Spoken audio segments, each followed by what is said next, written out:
Hello everyone, it's been a long time I didn't make this podcast. Wow, I've missed you. So, ya, untuk opening kali ini aku mungkin agak lebay ya, karena memang udah lama banget aku nggak bikin podcast ini. Uh, dan sekarang aku akan memulai lagi untuk melanjutkan bacaan aku mengenai buku Indonesia X-Files. So, here I am. Kenalin, aku Indri, aku adalah seorang istri yang lagi isi waktu luang dengan membaca buku sambil direkam. Dengan tujuan untuk pembelajaranku pribadi sekaligus melatih public speakingku. Hari ini aku akan membaca buku yang berjudul Indonesia X-Files, karya Dr. Abdul Munim Idris, SPF. All right reserve hak cipta dilindungi undang-undang. Diterbitkan oleh penerbit Nora Books, PT Mizan Publika, anggota IKAPI. Cetakan ke-1, Juni 2022. Kalau kita menutupi kebenaran karena merasa takut atau tak enak hati, itu justru yang melanggar etika. Hari ini aku akan melanjutkan buku bacaan aku yang berjudul subbab sih ya. Judulnya itu memastikan tersangka penembak Zainuddin. Dua tersangka perampok di jalan Tol Jagorawi diringkus di rumah masing-masing di Desa Tanggul Kulon, Kecamatan Tanggul, Jember, Jawa Timur. Menurut keterangan Kapolres Jember, Letkol atau Polisi Dr. Andes Majid Tawil, kedua tersangka itu memang terlibat perampokan di sejumlah bank di Jawa Timur dan DKI Jakarta, serta terlibat perampokan di Jalan Tol Jagorawi beberapa waktu lalu. Peristiwa perampokan di Jalan Tol Jagorawi menelan korban jiwa Zainuddin Lesmana yang tewas ditembak dan kasusnya semakin mencuat setelah salah seorang saksi penting yang kemudian juga dinyatakan sebagai tersangka, Cecet Tajudin, meninggal dunia dalam tahanan polisi. Bagaimanakah sebenarnya pihak kepolisian dapat membuktikan bahwa tersangka benar-benar sebagai pelaku penembakan? Pertama-tama, harus dapat dibuktikan bahwa korban memang tewas akibat luka tembak. Dari bentuk serta ciri-ciri luka tembak masuk dapat diketahui, antara lain, arah datangnya anak peluru, kecuali bila pada peristiwa penembakan itu peluru mengenai benda lain dan baru memantul ke arah korban. Arah datangnya anak peluru sesuai dengan arah tembakan. Misalnya, pada punggung kanan terdapat luka tembak masuk. Itu berarti peluru masuk dari arah kanan bawah dan tentu posisi penembak atau senjata ada di kanan bawah. Atau peluru masuk dari arah lain, tapi karena terkena suatu benda, peluru memantul dan mengenai tubuh dari arah kanan bawah. Adanya bintik-bintik hitam di sekitar luka tembak masuk yang ditimbulkan oleh butir-butir mesiu yang tidak terbakar atau terbakar, atau dikenal sebagai kelintato, menunjukkan bahwa korban ditembak dari jarak dekat. Untuk senjata genggam sekitar 50-60 cm. Bila di sekitar luka tembak masuk juga ditemukan pewarnaan hitam akibat asap atau kelim jelaga, berarti korban ditembak dari jarak sangat dekat, yaitu 25-30 cm untuk senjata genggam. Luka tembak tempel akan ditandai dengan adanya jejak laras, sesuai dengan bentuk moncong senjatanya. Bila pada luka tembak masuk hanya ada kelim lecet di sekitar lubang, itu dapat berarti korban ditembak dari jarak jauh, lebih dari 60 cm. Atau ditembak dari jarak dekat, tapi antara moncong senjata dan tubuh korban ada penghalang. Misalnya si penembak meletakkan bantal di antara korban dan senjatanya. Dari pengukuran yang cermat atas lubang luka tembak masuk dan lebar kelim yang tegak lurus dengan arah datangnya peluru, akan dapat diketahui ukuran diameter anak peluru. Selanjutnya, bisa ditentukan ukuran diameter anak peluru. Selain itu, dapat diketahui pula kaliber dari senjata api yang dipakai si penembak.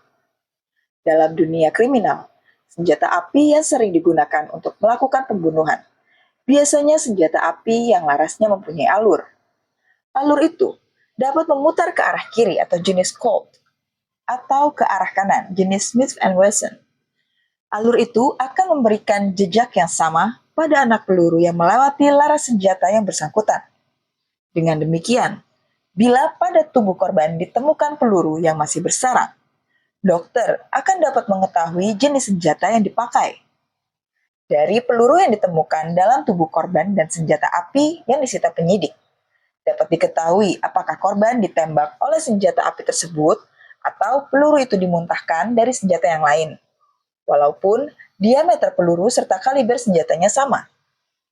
Bila telah didapat kesesuaian antara peluru yang terdapat di dalam tubuh korban dan senjata api milik tersangka, pihak penyidik harus dapat membuktikan bahwa memang si tersangkalah yang menembak korban dan bukan orang lain yang meminjam dan dipakai untuk menembak korban. Pada kasus-kasus tertentu, dibutuhkan rekonstruksi agar dapat menjelaskan peristiwa penembakan itu secara jelas. Hal itu dilakukan, misalnya, untuk dapat mengetahui apakah keterangan yang diberikan saksi mata yang mengetahui kejadian tersebut benar adanya. Untuk itu, perlu diketahui besarnya sudut masuk peluru, yaitu dari perhitungan dengan menggunakan rumus tertentu, dan situasi tempat kejadian perkaranya. Kesulitan pengungkapan kasus penembakan yang fatal akan dijumpai bila baik dalam tubuh korban maupun di TKP tidak ditemukan pelurunya.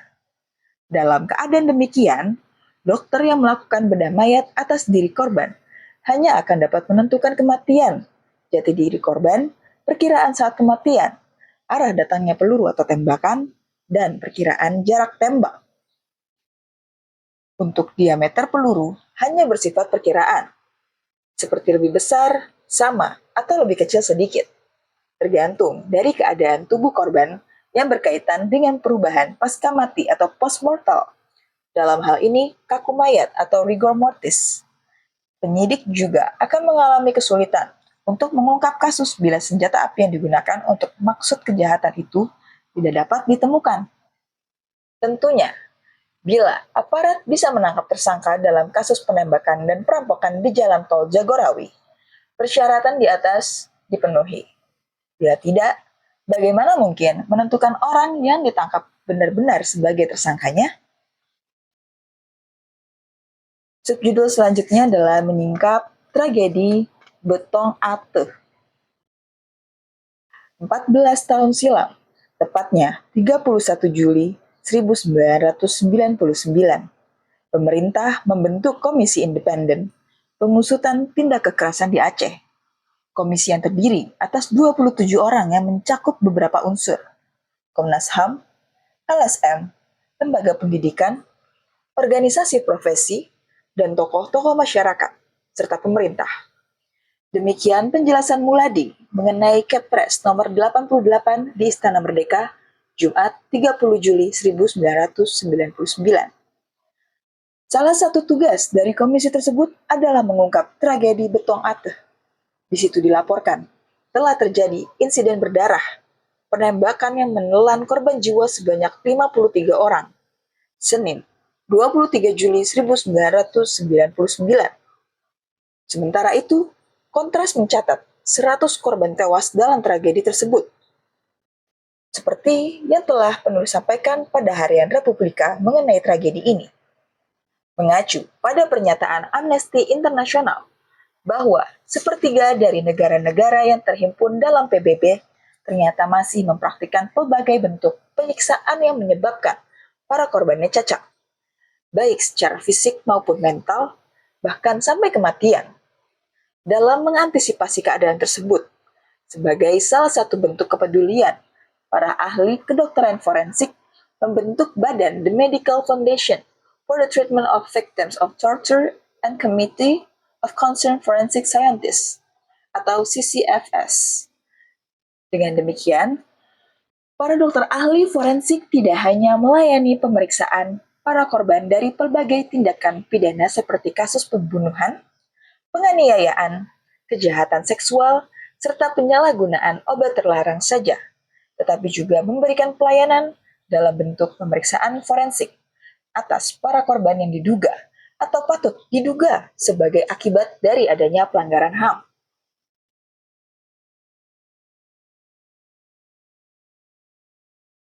Kembali pada tragedi Betong Ate, di mana terdapat sejumlah korban yang tewas akibat ditembak. Guna menyingkap kasus tersebut secara tuntas, keterlibatan dokter spesialis forensik merupakan hal yang mutlak karena berkaitan dengan otoritas ilmiah yang bisa memberikan kepastian secara ilmiah apa yang telah terjadi pada ke-53 korban. Apakah benar semua tewas akibat penembakan? Dalam kasus penembakan yang fatal, tugas dokter forensik adalah menentukan identitas para korban. Beberapa kali korban ditembak, arah tembakan, jarak tembak, diameter peluru, kaliber dan jenis senjata, luka tembak yang mematikan, serta perkiraan posisi korban sewaktu ditembak untuk rekonstruksi. Kejelasan tersebut hanya dapat diberikan oleh dokter forensik, khususnya yang sudah berpengalaman melakukan pemeriksaan. Yang cermat atas luka-luka tembak masuk atau LTM. Dokter forensik dapat menentukan arah datangnya peluru, dari depan atau belakang, dari atas atau bawah. Arah datang peluru bisa sesuai dengan arah tembakan atau posisi menembak, bisa juga tidak, atau pantulan. Jarak tembak, jauh, dekat, sangat dekat, atau luka tembak tempel, mudah ditentukan oleh dokter forensik. Begitu pula mengenai diameter peluru serta kaliber senjata dan jenis senjata, terutama jika anak peluru masih bersarang dalam tubuh korban. Dengan demikian, pemeriksaan forensik yang dilakukan oleh dokter spesialis forensik dapat memberi bantuan kepada pihak penyidik dalam tragedi Betong Ate, Komisi Independen. Perihal apa yang telah menimpa para korban atau rekonstruksi kejadian penembakan. Dengan pemeriksaan forensik, penyidik dapat pula mengetahui benar tidaknya atau tepat tidaknya keterangan yang disampaikan oleh para saksi yang kebetulan ada di tempat kejadian. Adalah suatu yang wajar dan tidak berlebihan dalam rangka proses penegakan hukum. Komisi Independen tetap berpegang pada keyakinan bahwa proses penegakan hukum dan keadilan itu merupakan upaya ilmiah dan bukan sekedar common sense, non-scientific. Komisi tersebut harus mutlak meminta bantuan dokter spesialis forensik. Tanpa melibatkan dokter spesialis forensik, dapat dipastikan komisi independen yang dibentuk tidak dapat menjalankan tugas yang diembannya dengan baik. Dengan kata lain, kredibilitas dan validitas komisi independen ditentukan oleh sampai sejauh mana komisi itu melibatkan dokter spesialis forensik. Perlu diketahui bahwa keberhasilan pemeriksaan yang dilakukan oleh dokter forensik itu dipengaruhi atau tergantung pada 4 faktor. Pertama, saat pemeriksaan atau makin cepat makin baik, berkaitan dengan proses pembusukan. Kedua, keaslian dari benda bukti atau korban yang diperiksa.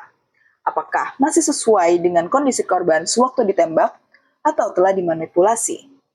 Ketiga, teknik pemeriksaan atau berkaitan dengan kualifikasi dokter yang melakukan pemeriksaan.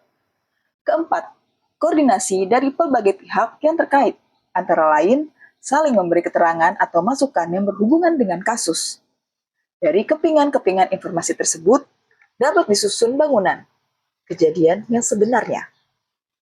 Komisi Independen Pengusutan Tindak Kekerasan di Aceh perlu mewaspadai kendala yang dapat menentukan keberhasilan tugasnya. Kendala tersebut adalah kecenderungan pihak tertentu untuk menunda-nunda pemeriksaan atas para korban. Penundaan tersebut akan mempengaruhi hasil pemeriksaan forensik. Semakin lama pemeriksaan tersebut dilakukan karena adanya penundaan, kondisi tubuh korban akan mengalami proses pembusukan sehingga dapat menyulitkan dokter forensik dalam menyimpulkan hasil pemeriksaan.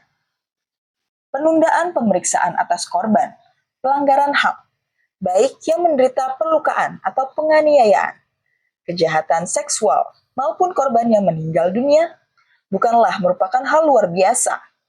Di berbagai belahan dunia manapun, hal tersebut kerap terjadi, tentunya dengan maksud untuk menghilangkan bekas luka akibat penganiayaan karena sudah dirawat dan sembuh. Bagi korban yang tewas, sebab kematian korban tidak mungkin dapat ditentukan karena kondisi tubuh yang telah mengalami proses dekomposisi. Langkah yang ditempuh oleh pemerintah yang dengan segera membentuk Komisi Independen Pengusutan Tindak Kekerasan di Aceh, khususnya Betong Ateh, patut dihargai. Masalahnya kini tergantung dari kinerja Komisi Independen tersebut. Sekarang kita akan lanjut ke bab 3, mengungkap kejahatan narkoba. Tapi aku minum dulu sebentar ya. Agak lumayan nih ngomong 15 menit. Udah lama banget aku ya nggak bikin ini.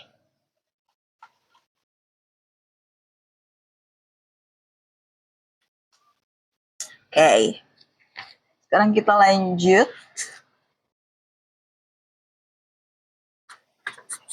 dengan subjudul minuman keras dan kriminalitas. Minuman keras adalah jenis minuman yang mengandung alkohol.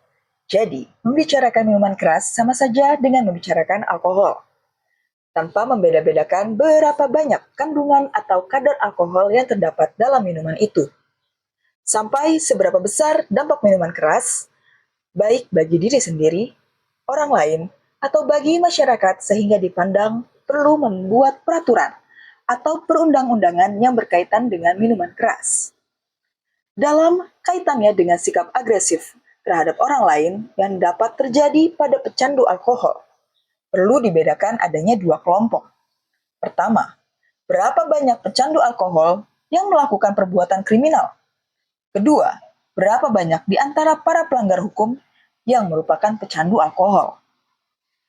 Dalam penelitian yang dilakukan Banai mengenai keterkaitan alkohol dengan tindak kriminal terhadap napi di penjara Sing Sing, didapatilah data bahwa keadaan mabuk yang mencetuskan tindak kriminal hanya sekitar 22%. Perihal kualitas tindak kriminal ketika alkohol berperan, ternyata hanya berupa pertengkaran dan kejahatan seks.